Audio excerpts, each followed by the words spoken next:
먼 옛날 천지간의 백두산이 우뚝 솟아오르고 그 기운을 이어받아 모든 산들이 줄지어 일어섰다.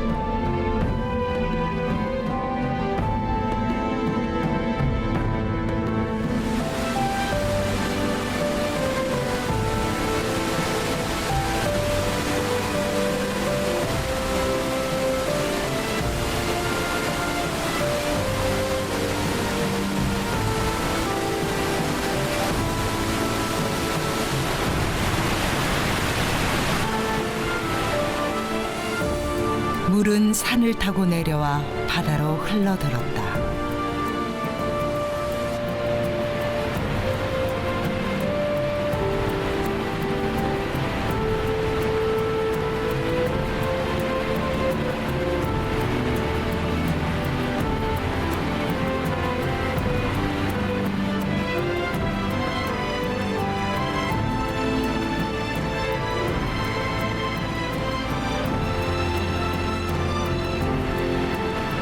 한반도는 백두대간의 땅이다.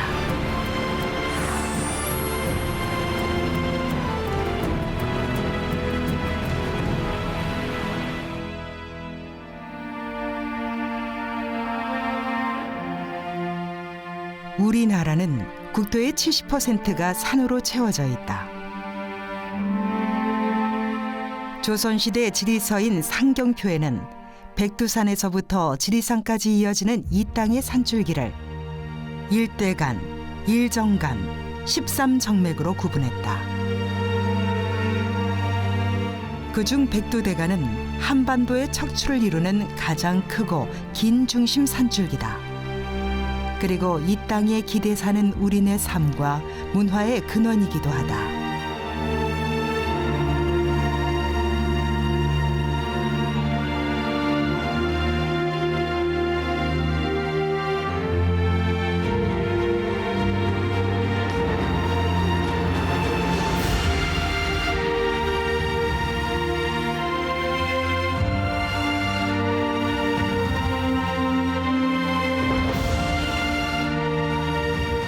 짙은 구름을 발 아래 거느린 이곳은 해발고도 1915m 지리산 천왕봉.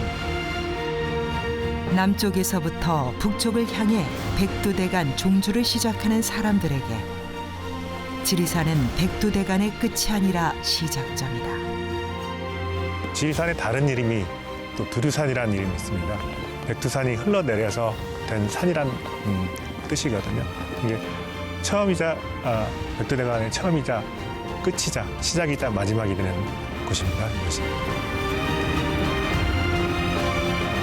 우리 삶의 근원이자 이 땅 문화의 깊은 뿌리 백두대간을 거슬러 올라가는 여정이 시작된다.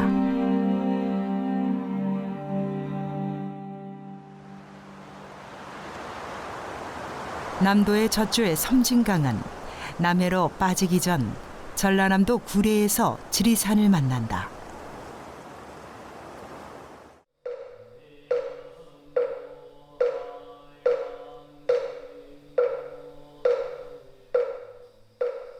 백제성왕 22년 544년에 인도에서 온 영기 스님에 의해 창건된 천년사찰.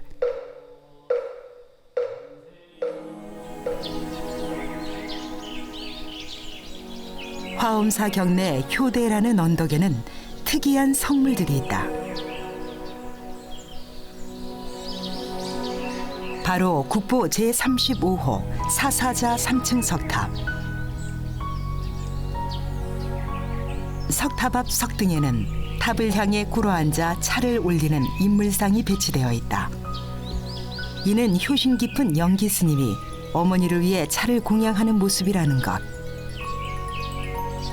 이곳 지리산과 차의 깊은 매력을 알 수 있다.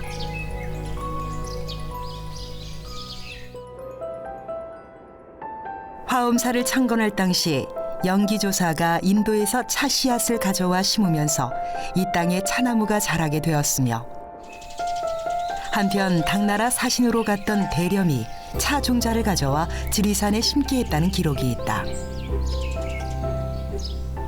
그 녹차의 시베지가 바로 이곳 지리산 기슭 장죽전이다. 신라시대에 시작된 차 재배는 불교 문화와 함께 전국으로 퍼져나갔다. 특히 야생차가 자라는 최적의 환경 조건을 갖추고 있다. 지리산은 한반도에서 가장 강수량이 풍부하고 연중 안개일 수도 높고 가뭄의 피해가 발생하지 않는 차나무가 자생할 수 있는 최고의 분포 중심지입니다.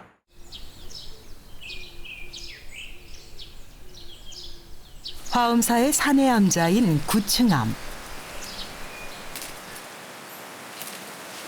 찻잎 따는 손길이 분주한 구층암의 덕제 스님. 양력 4월 20일경 고구를 전후로 나는 부드러운 햇잎이 제일 품질이 좋다 보니 찻잎 따는 손길도 분주해진다.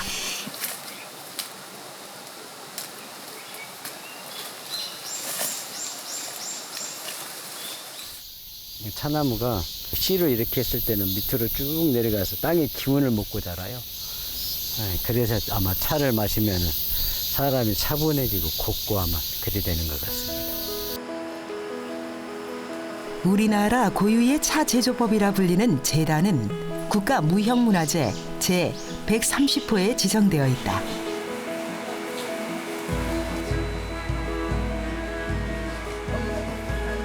한반도 남부지방에 차산지가 광범위하게 분포되어 있고 이를 중심으로 다양한 방식과 형태의 차 제조법이 공유 전승되어 왔다.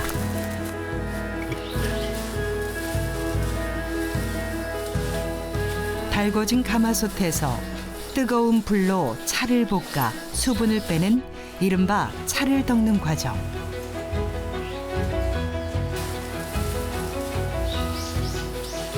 덕기를 마친 찻잎을 식힌 후 찻잎의 모양을 바로잡고 차가 물에 잘 우러나게 하는 과정이다. 그리고 나머지는 자연의 시간이 만들어낸다. 지리산 야생차로 차를 덕는 덕제 스님은 오랜 세월 차와 함께하면서 그만의 다양한 제다법을 익혔다. 맛과 향을 따라 생녹차를 만드는가 하면 최근에는 시간을 두고 묵히는 발효차도 빚어낸다. 재작년에 만들어진 건데요. 처음에 만들면 이제 녹색을 갖고 있지만 지금은 발효가 돼서 색깔이 좀 변하고 있는 과정이에요.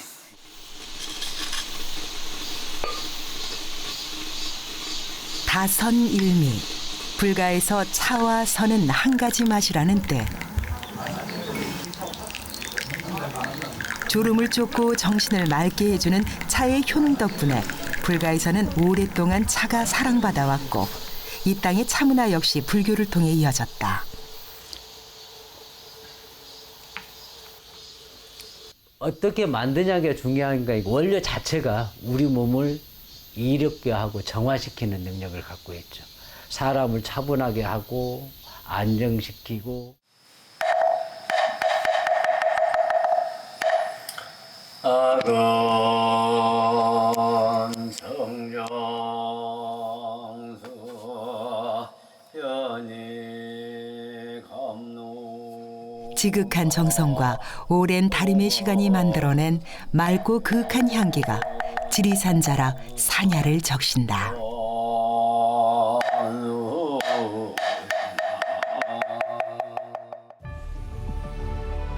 백두대간은 지리산 능선을 타고 남원 함양을 넘어 덕유산에 이른다.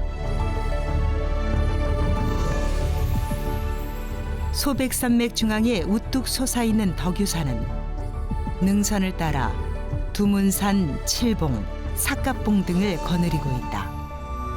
그중 향적봉 북쪽으로 10km쯤에 무주 적상산이 있다.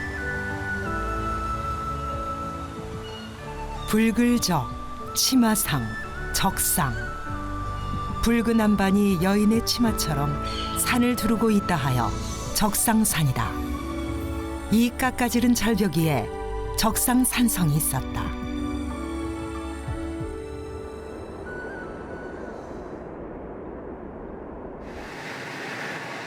해발 1029m 적상산 꼭대기에 있는 적상산성을 찾아가는 길이다.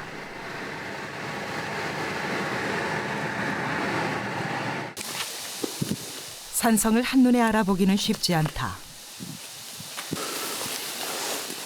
성벽은 대부분 무너지고 잔해는 흙에 묻혔다.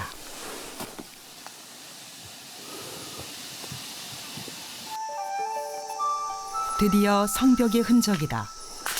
고려시대에 지어진 적상산성은 원래 전체 둘레 8km가 넘는 거대한 성이었지만 지금은 폐허가 되고 서문과 북문이 있던 자리 일부만 복원되어 있다.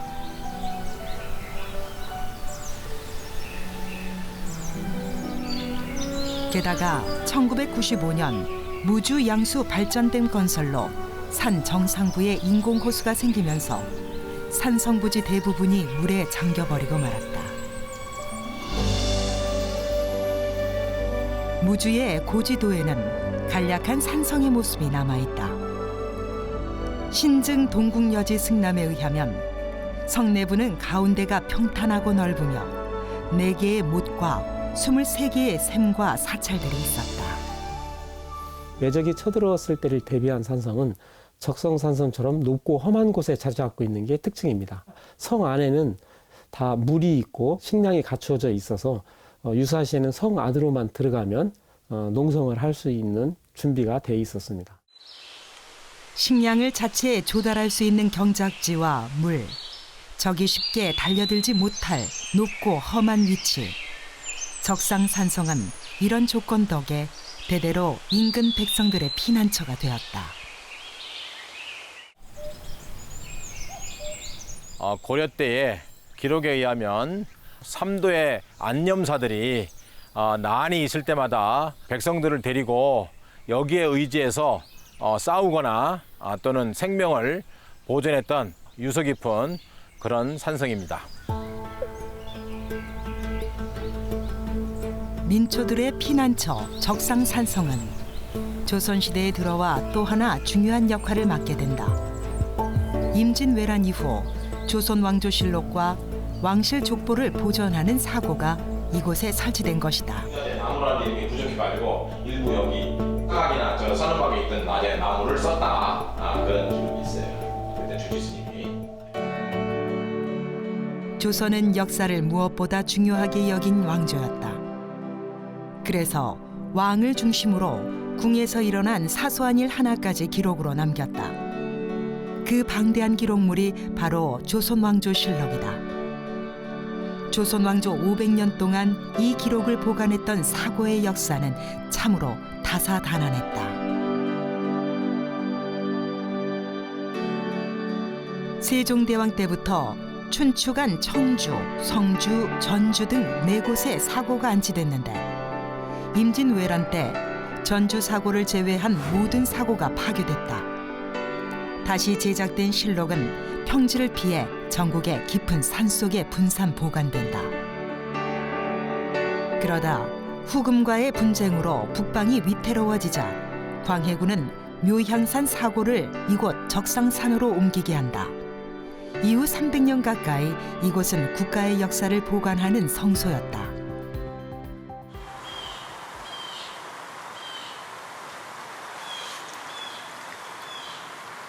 안국사는 사고의 수호 사찰이었다. 수모를 피해 호수 가장자리로 옮겨온 안국사에 유일하게 남은 사고의 흔적이 있다. 천불전 건물이 바로 사고지에 선원각을 옮겨온 곳이다.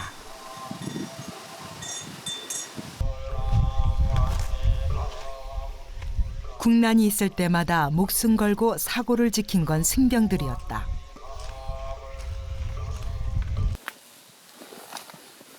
병자호란 때 청군이 쳐들어오자 승병들은 비밀리에 실록을 옮긴다.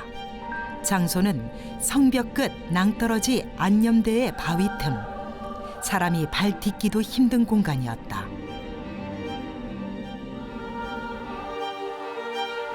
덕분에 실록은 무사할 수 있었다. 하지만 그렇게 지켜낸 실록들은 지금 이곳에 없다. 적상산 사고에 보관되고 있던 실록은 6.25 때 김일성에 의해서 북한으로 반출돼서 지금 현재는 김일성 종합대학에 있습니다.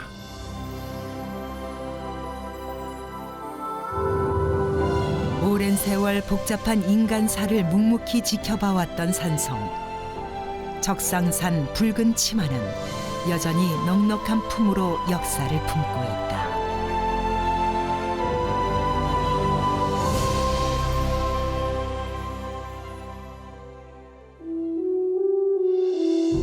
덕유산에서 이어지는 백두대간의 산줄기는 가야산을 지나 오르고 내리다 낙동강 너른 평야를 펼쳐낸다. 사방으로 가지를 뻗은 산줄기들이 성주 땅에 이르러 마침내 닿은 곳은 선석산의 한자락. 예로부터 풍수지리상 길지 중에 길지라고 알려진 이곳에 조선시대 왕실의 특별한 문화가 담겨있는 유적이 있다.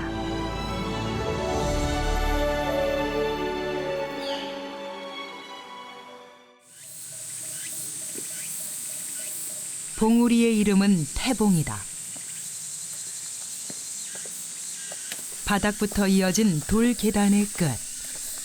태봉 정상에 자리 잡은 것은 세종대왕자 태실이다. 태실이란 왕실에서 아기가 태어난 후 그 태를 봉안하는 곳을 말한다. 이곳 세종대왕자 태실은 전국의 태실 유적 중에서도 가장 규모가 큰 곳이다. 여기 보시면 원래 이제 그 선원록이라고 해서 왕실 족보에는 보면 세종대왕의 자녀가 18남 4녀로 되어 있습니다. 여기 이제 태실이 총 19기가 있는데 그 중에 18기는 세종대왕의 왕자들의 태실이고 한 기는 단종의 태실이고 19기 태실의 주인은 후에 세조가 된 수양대군에서부터 태어난 순서대로 8대군 10군의 왕자들이다. 제일 끄트머리에 있는 태실은 세종대왕의 손자 단종의 것이다. 세종대왕은 자그만치 19명이나 되는 아들 손자의 태실을 왜 이렇게 정성스레 한 곳에 모셔놓은 것일까?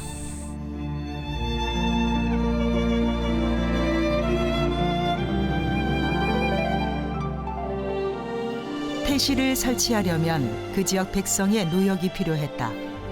합동 태실에는 그 수고를 덜어주려 했던 세종대왕의 뜻이 담겨 있는 것이다. 그러면 태실은 언제부터 만들어진 것일까? 왕실에서는 이미 고려시대부터 태안 양식을 행해왔는데 왕자가 태어나면 태를 깨끗이 씻어 백자 항아리에 담았다가 전국의 명당을 찾아 보관하도록 했다. 왕자의 태를 잘 보관해 국가의 기운을 빌었던 태실 제도는 우리나라만의 독특한 문화다.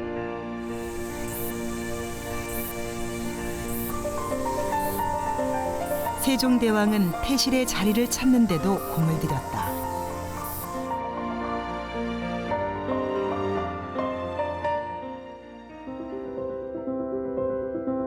태봉을 하늘에서 내려다보면 선석산의 맥이 자총용 우백호로 둘러서 있고 앞에는 인촌지가 물주작 형세를 갖추고 있다. 거기에 실록의 말처럼 들판에 홀로 우뚝 솟아있는 봉우리니 그야말로 최고의 명당이다.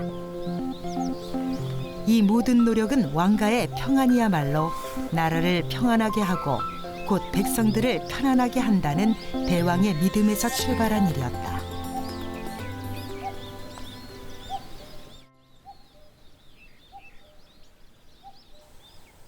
인근의 선석산은 세종대왕자 태실의 수호 사찰이었다. 지금 선석사 내에 있는 태실문화관에는 태실에 관한 각종 자료들이 전시되어 있다. 태를 갖다 항아리에 담아가지고 거기에다 밑에 계량을 넣고 위에 덮어서 이렇게 나눠주는 그 과정을 갖다 저 위에서 이렇게 이제 담겨주는 거잖아. 그 위에는 가면 요만큼 배안 보이잖아. 태에 관한 믿음은 왕실이나 민간이나 다르지 않았다. 탯줄은 뱃속 아기와 엄마라는 세상을 연결하는 끈이며 생명의 상징이다. 조선 후기부터는 일반 백성들도 태 항아리를 사찰에 보관해 아이의 복을 비는 일이 많아졌다. 최고의 정성으로 최고의 길지에 태가 안치된 세종대왕의 자손들은 대왕의 바람처럼 모두 평안한 삶을 누렸을까.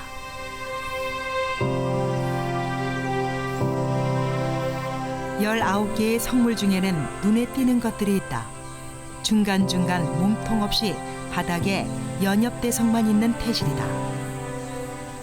세조가 조카인 단종을 밀어내고 왕위를 찬탈하고 난 다음에 자기 형제 중에 왕이 되는 걸 반대했던 왕자들의 태실을 성물은 다 파괴해서 산 밑으로 던져버리고 그 자리는 없애버렸죠.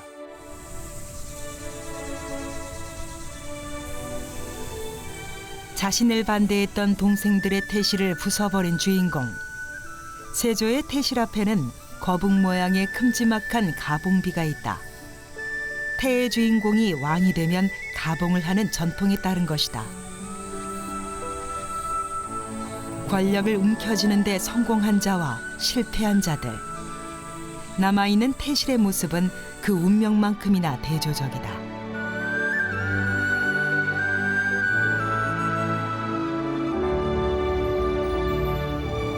아버지 세종은 온 힘을 기울여 왕권의 안정과 자식들의 평안을 기원했지만 역사는 그들의 삶을 이렇게 다른 길로 이끌었다.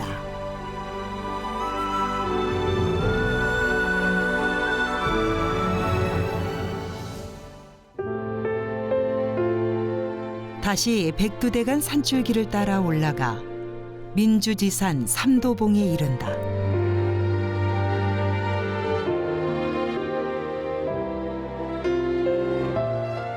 삼도봉 꼭대기는 충청북도 영동과 전라북도 무주, 경상북도 김천이 만나는 접점이다. 조선 초 태종이 전국을 8도로 나눌 때 이 봉우리를 삼도의 분기점으로 삼았다고 한다.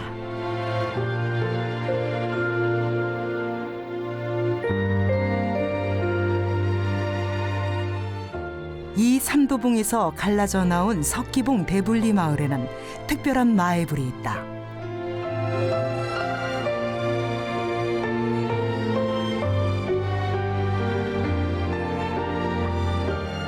(60도) 경사의 가파른 안반을 자세히 들여다보면 탑 모양으로 불두 3개가 쌓여있는 삼두 마애불이 보인다. 백두대간 어디에서도 볼 수 없는 특이한 삼두불이 삼도의 경계에 삼도봉 자락에 새겨진 것은 어떤 우연일까?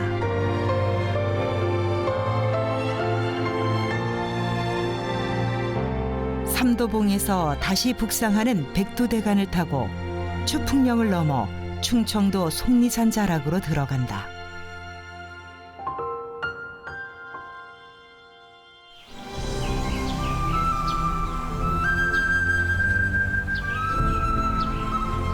속리산 화양동 계곡은 예로부터 금강산 남쪽에서 으뜸가는 산수라 일컬어지는 곳이다. 그 중에서도 특별히 이름난 절경 9곳을 일러 화양구곡이라 부른다.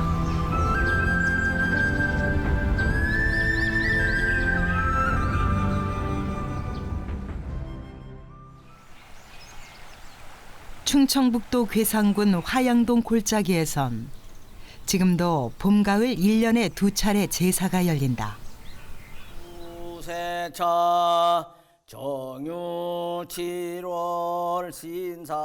제사를 받는 주인공은 조선 중기의 성리학자 우암 송시열이다.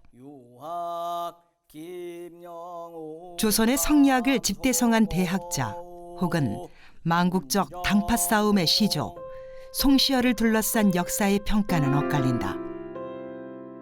그 노선 자체가 대의 중심으로 살아야 된다라고 하는 것을 표방한 사람입니다. 이런 삶 자체는 본질적으로 험난할 수밖에 없다. 그러나 동아시아 학계에서 최고의 위치에 있었던 인물이다.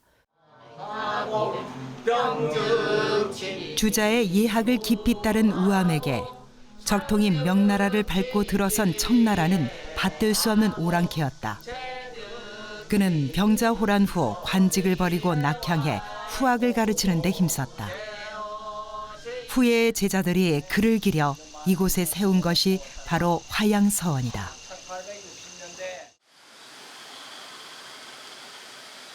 송시열이 죽은 지 몇 세기가 지났지만 지금도 그의 가르침을 배우려는 사람들이 복원된 화양서원에 모여든다.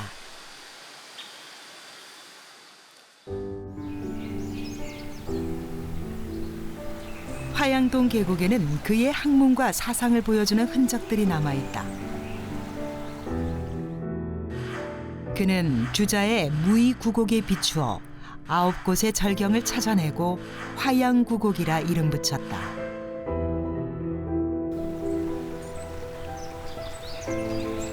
화양구곡의 입구가 되는 제1곡은 경천벽, 절벽들이 하늘을 떠받들고 있다 하여 붙인 이름이다.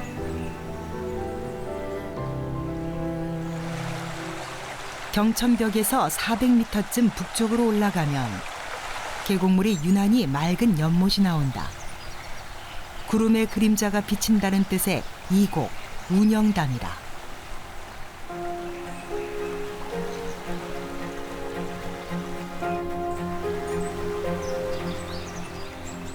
운영담에서 얼마 떨어지지 않은 남쪽 물가에 넓고 평평한 바위가 있다. 삼곡, 엎드려 운다는 뜻의 읍궁암이다. 송시열은 효종과 현종 두 왕의 스승이었다. 특히 청나라에서 볼모 생활을 했던 효종은 청을 인정하지 않는 송시열을 북벌 정책의 동반자로 여기고 신임했다. 그러나 효종이 급소하는 바람에 북벌은 무산됐고 왕의 승하 소식을 들은 그는 새벽마다 이 바위에서 통곡했다고 한다.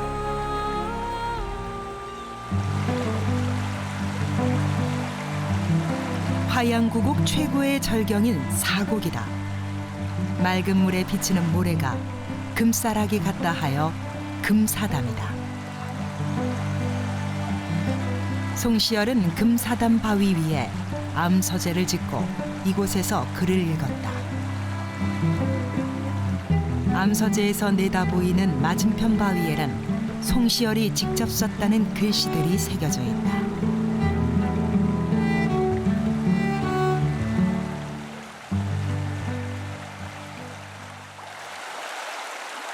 물줄기를 따라 북쪽으로 조금 더 거슬러 올라가면 화양교 위로 층층이 쌓인 바위들을 볼 수 있다. 오곡, 별을 바라본다는 뜻의 첨성대다.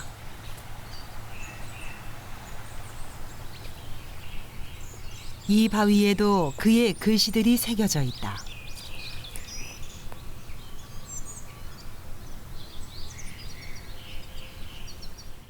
고들 찍자, 직으로 살아라.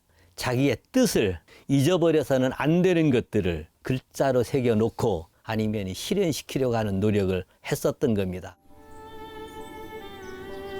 육곡은 큰 바위가 구름을 뚫고 솟아오른 듯 늠름한 능운대다. 칠곡은 용이 누워 꿈틀거리는 모양을 닮았다 해서 와룡암이다. 층암절벽 곳곳에 노성이 우거진 학소되는 팔곡이다.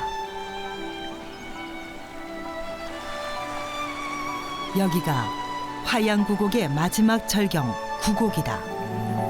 매끄럽고 흰 바위 위로 맑은 물이 흐르는 파천이다.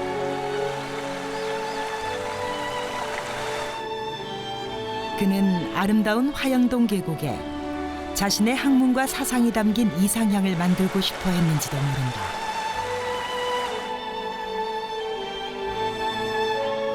송시열은 숙종의 사약을 받고 83세의 생을 마감했다. 살아서 영광과 좌절을 두루 맛본 송시열이었지만 그에게 가장 평온했던 시간은 화양구곡에서 보낸 날들이 아니었을까.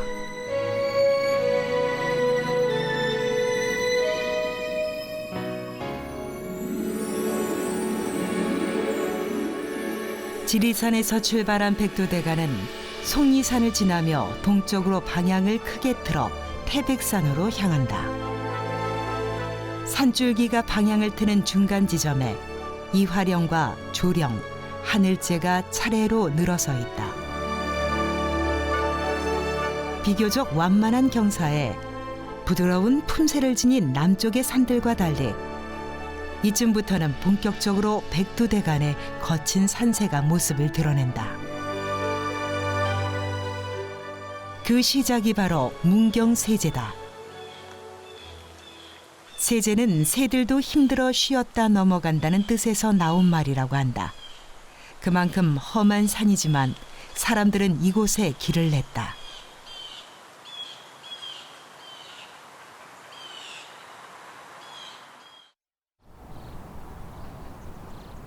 지금은 인구 7만 5천 명의 소도시지만 조선시대 문경은 영남의 인재와 문물이 모여드는 중심지였다. 태조 이성계는 조선을 건국하자마자 한양을 중심으로 전국을 연결하는 도로망을 정비한다. 그중 동네에서 한양을 연결하는 최단거리 길이 영남대로였고 영남대로에서 가장 높고 험한 고개가 바로 문경세제였다. 한양을 향해 길을 나설 때 문경세제의 시작점은 주훌산 자락 상초리다. 상초리 일대는 문경세제 도립공원으로 지정되어 있는데 그 입구에 문경세제 3개의 관문 중 첫 번째인 주훌관이 있다.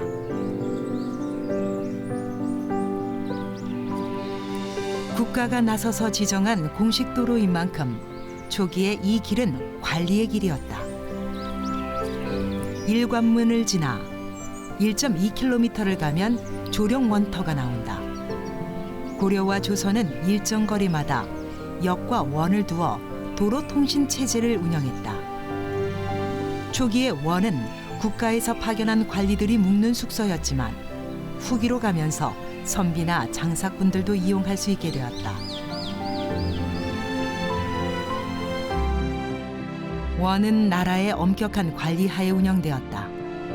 하지만 한양을 오가는 장사꾼들이 모여드는 장소였던 만큼 조령원에는 돈과 물건이 넘쳐났다.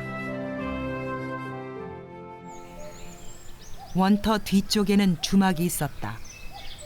세제 고기를 넘던 배고픈 이들이 이곳에서 술과 밥 한 끼를 해결했다.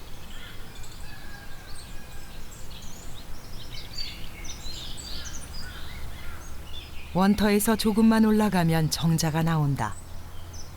새로 부임하는 경상감사가 전임자에게서 인수인계를 받던 교귀정이다.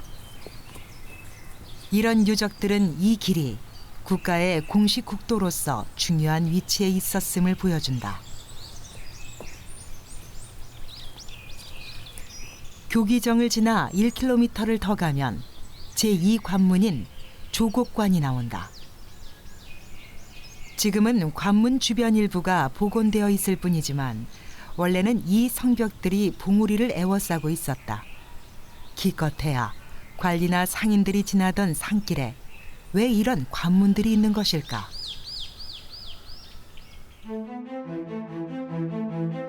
임진왜란 당시 동네에서부터 파죽지세로 올라오던 일본군과 조선 육군의 총지휘관이었던 신립장군이 충주 탕금대에서 맞닥뜨린다. 다른 장수들은 문경세제의 험한 지형을 이용해 방어전을 펴자 했지만 신립은 천혜의 요새였던 세제를 버리고 탕금대에서 전면전을 펼친다. 이 싸움에서 조선군은 전멸하고 곧 한양도성은 함락되고 만다. 징비록에 보면 왜군이 지금 이관문 앞에 와서 저기는 반드시 조선군이 숨어 있을 것이다. 그래서 척후병을 3번을 확인을 하고 그 조선군이 거기 없다는 얘기를 듣고 이렇게 춤을 추면서 지나갔다. 신립장군이 왜 문경세제를 포기했을까 하는 문제는 임진왜란 최고의 논쟁거리다.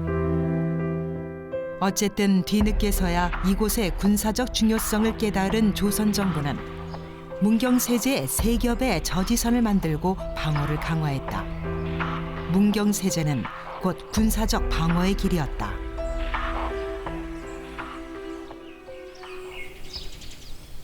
그러나 일반 백성들에게 이 길은 또 다른 의미가 있는 길이었다.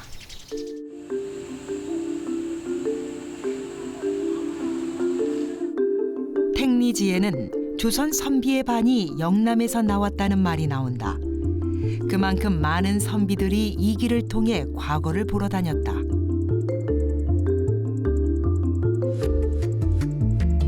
사실 영남에서 한양으로 가는 길로는 중령과 추풍령도 있었다. 그러나 선비들은 하나같이 가장 험한 문경세제를 고집했다. 과거 시험을 보시는 분들이 문경 땅을 통해서 많이 갔다 그럽니다. 왜냐하면 문경이란 말이 경사스러움을 듣는다라는 말이기 때문에 조금 힘들어도 문경 세제를 넘어가면 합격률이 높아진다고 해서 추풍령으로 가면 이 추풍 낙엽처럼 떨어진다 그러고 영도 쪽에 중령으로 가면 쭉쭉 미끄러진다는.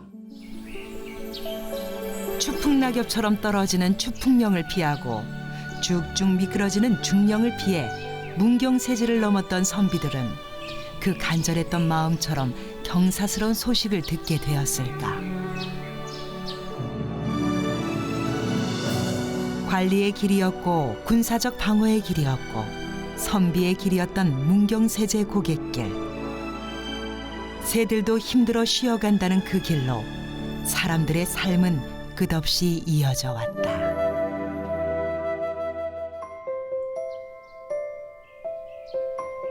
백두대간이 품은 땅 문경.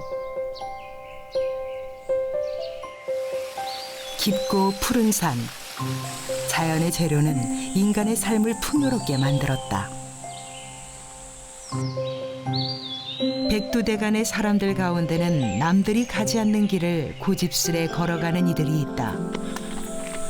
문경에서 대를 이어 도자기를 만들어 온 김정옥 씨도 그런 사람 중 하나다. 여기가 이게 도자기 만드는 흙이라. 아, 이게요? 이런 지금이 보정해도 도자기에 몸이 되는 사토를 구하는 것도 고스란히 그의 몫이다. 좋은 재료는 좋은 도자기의 시작. 양질의 사토를 구하려면 직접 발품을 팔아야 한다. 이게 요 보면 모래도 있고 고운 분말도 있어요. 물에 풀어가지고 이걸 침전을 시켜서 그 그릇 만드는 원료.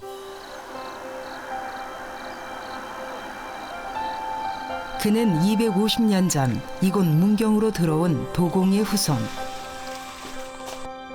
도자기는 가족의 역사이자 삶 그 자체.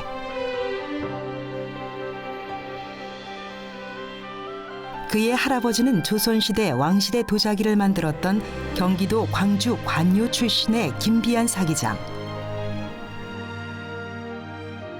김종옥 사기장은 선친인 김교수 사기장에 이어 7대째 조선 도자기의 맥을 잇고 있다.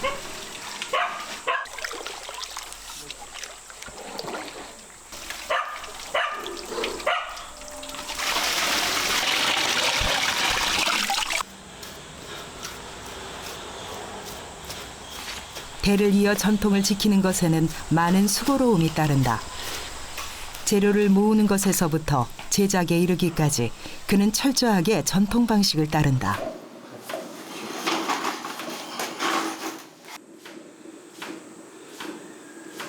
이는 50년 넘게 흙, 불과 씨름하는 동안 꿋꿋이 지켜온 철칙. 장인의 손끝, 발끝이 만들어내는 미묘함. 최대한 그릇의 자연미를 살려내기 위해 발 물레를 고집하는 것도 그 때문이다. 18의 나이로 6대 도예장인인 아버지 김교수 선생으로부터 기술을 배우기 시작했던 김정옥 씨.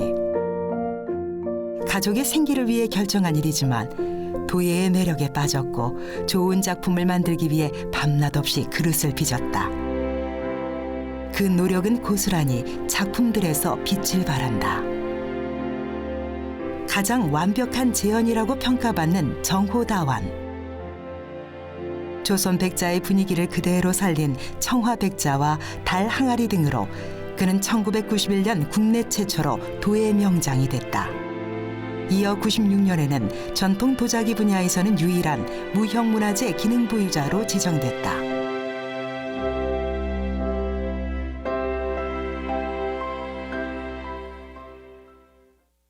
도자기 제작에 필요한 3대 요건이라면 흙, 불, 물.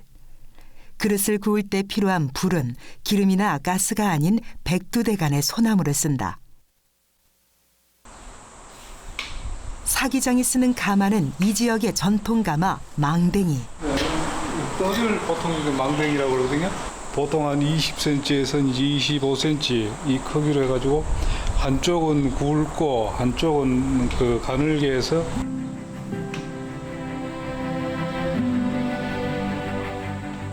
사람의 장단지처럼 생긴 진흙덩이를 이 지역에서는 망댕이라고 부르는데 이 망댕이 1만여 개를 촘촘히 박아서 만든 전통칸 가마를 가리켜 망댕이 가마라 부른다.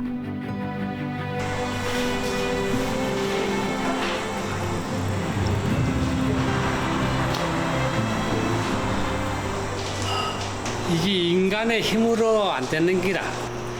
그래 신의 힘을 이제 요청하는 거예요.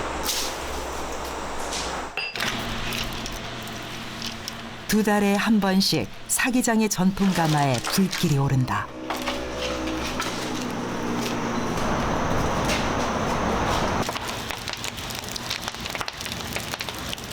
장작으로 불을 때는 망댕이 가마. 뜨거운 불길 앞에서 10시간 이상 꼼짝하지 않고 불 앞을 지켜야만 한다.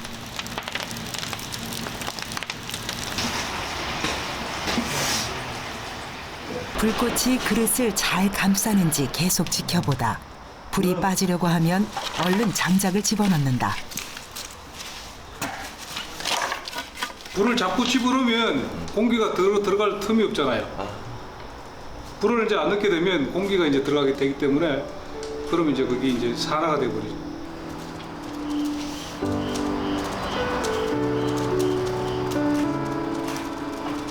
이제는 김종욱 사기장이 지켜온 불길을 함께 살피며 같은 길을 걸어가는 아들의 손자까지 250년을 이어온 그들 도예 가문의 역사는 또 한 세월을 이어가고 있다.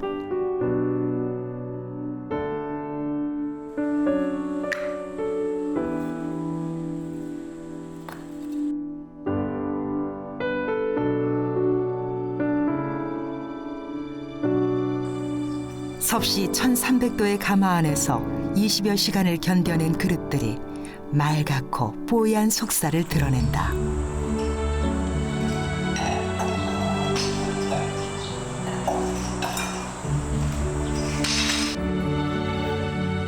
그래 오직 내가 할 수 있는 거는 그릇 만드는 거다. 화려하진 않지만 투박함 속에 묻어나는 자연스러움. 전통 방식을 고수하며 200년이 넘는 세월을 지켜온 한국의 미. 사기장 김정옥 씨. 그가 평생을 지켜온 흙과 불. 그것은 다름 아닌 이 땅의 전통과 가치, 위대한 문화유산이다.